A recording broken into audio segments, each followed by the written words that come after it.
So did you hear? China Love Stone. It could be used by women. It's not only for men. It could be used for women too. It will stimulate a woman's clitoris. Um, what you do is put a piece of stone in the palm of your hands. Put a little bit of water in the palm of your hands. Create a little bit of a paste.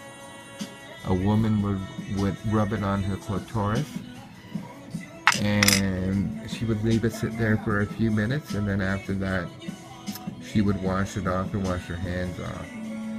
What it's going to do for her is just intensify her sexual pleasure, again, between 4 and 6 hours. Again, China Love Stone is not just for men, it's for women also, for external purposes. Thank you for watching my YouTube video, available at Wholesale Jamaica Stone.